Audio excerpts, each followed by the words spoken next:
As I thought. There's a hidden structure. Whoa! It's like they tucked another hospital into this one! Oh, it looks like there are other mechanisms around here. Let's keep exploring.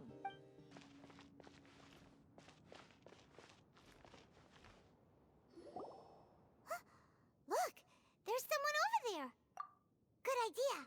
Let's approach him slowly without alarming him.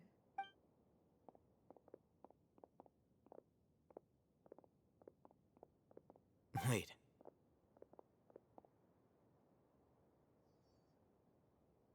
You're...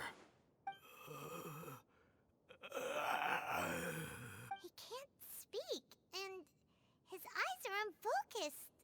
But he looks too young to be anyone's grandfather. Also, why is he the only one here?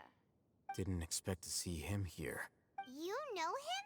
He's Razak, a senior of mine at the Akademiya. He's a scholar too? Is he the kind that holes up in a forest and mumbles stuff about training? No. And that's the problem. Razak was never involved in any of those things.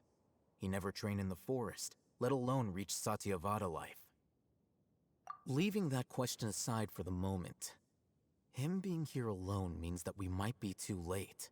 Looks like they've already taken everyone away. For whatever reason, they left Razak here. Perhaps they simply didn't have time to come back for him. There are drag marks on the ground. They're clearer by the doorway. Someone was forcefully drawing a cart that was loaded with something heavy. Loaded with people? That is one possibility. It looks like they were in a hurry, as if they were afraid of being caught. In their haste, they failed to notice Razak hiding in a corner. The symptoms are identical. Looks like we found living proof. Huh? Why do you say that? Allow me to jog your memory. Recall your time at Port Ormos. Don't you think his symptoms look familiar?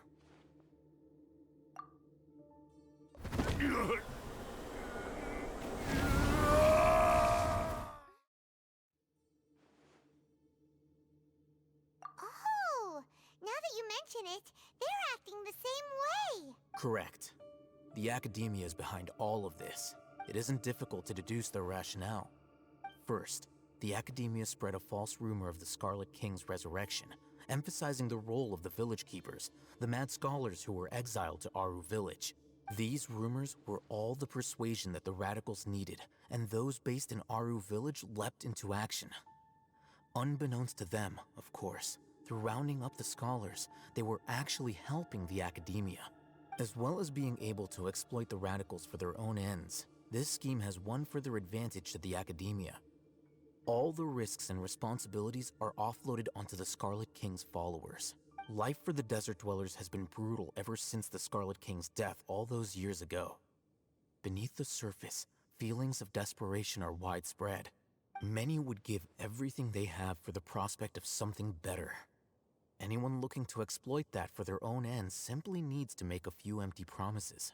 Even if complications arise, people will see that those involved are all followers of the Scarlet King and look for no further explanation than differences of belief. A deep-seated mistrust of the desert and everyone in it by the rest of Sumeru will make sure of that. The notion of an Akademiya plot wouldn't even cross their minds. It may seem like a simple strategy, but it is able to work wonders under Sumeru's current circumstances. Oh, that makes a lot of sense.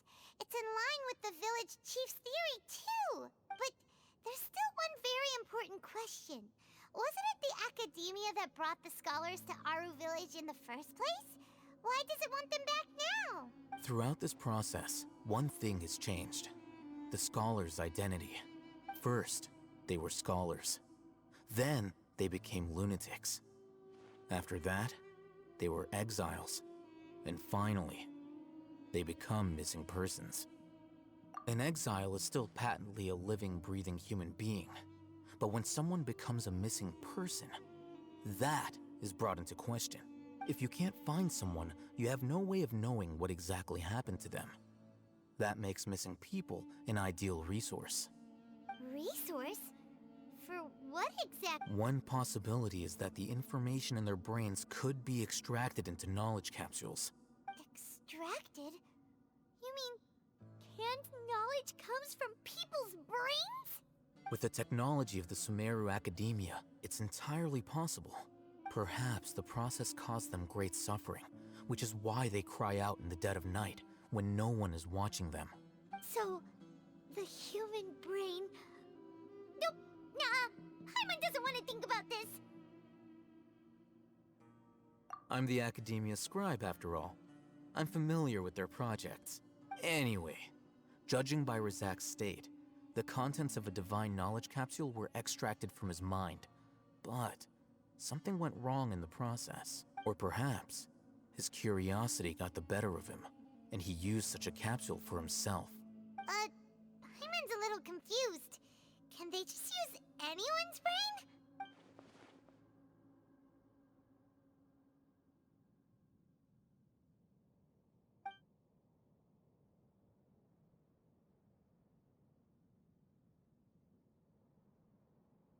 The look on your face tells me you've realized the answer.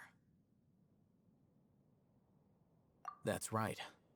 To some scholars, gaining knowledge about the gods is their entire life's pursuit.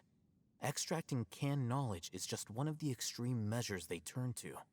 However, I can't help but wonder, what do they seek to gain from divine knowledge? The Akademiya is going out of their way to look for forbidden knowledge.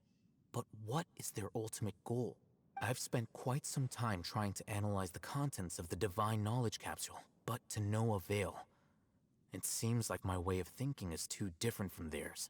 You mean you're not even slightly interested in getting your hands on this forbidden stuff? All scholars seek to expand the horizons of knowledge, but I'm not particularly interested in gods, so I don't share their degree of zealotry. Extracting information from people as if they were lifeless objects? If this is the direction of academic progress, then the Akademiya may as well shut its doors. Sounds like you're really against all this. Of course. The Akademiya's actions run contrary to their rules. Whether it be academics or knowledge, everything has its boundaries. If those lines are crossed, the rules and order that govern everything in the world will be destroyed. This matter needs to be corrected, just like fixing a typo in a book. Wait, didn't you step in to help because you felt sympathy for those poor people? Not to be callous, but no. My criteria are a little more restrictive than that. There is no shortage of suffering in Sumeru, and the same can be said for the rest of Teyvat as well. What do you plan to do about that?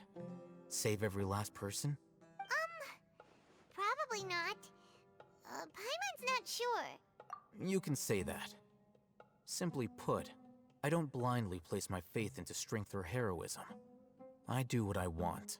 The divine knowledge capsule is something I want to investigate in full. That doesn't mean I'm willing to take action for the sake of a few strangers.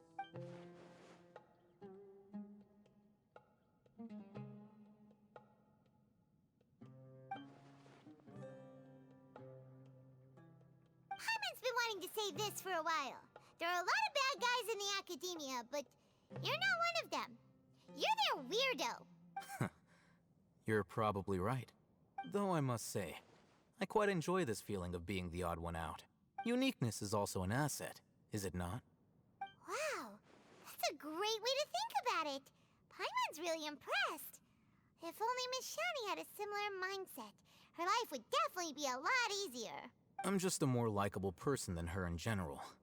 There's nothing more to it than that.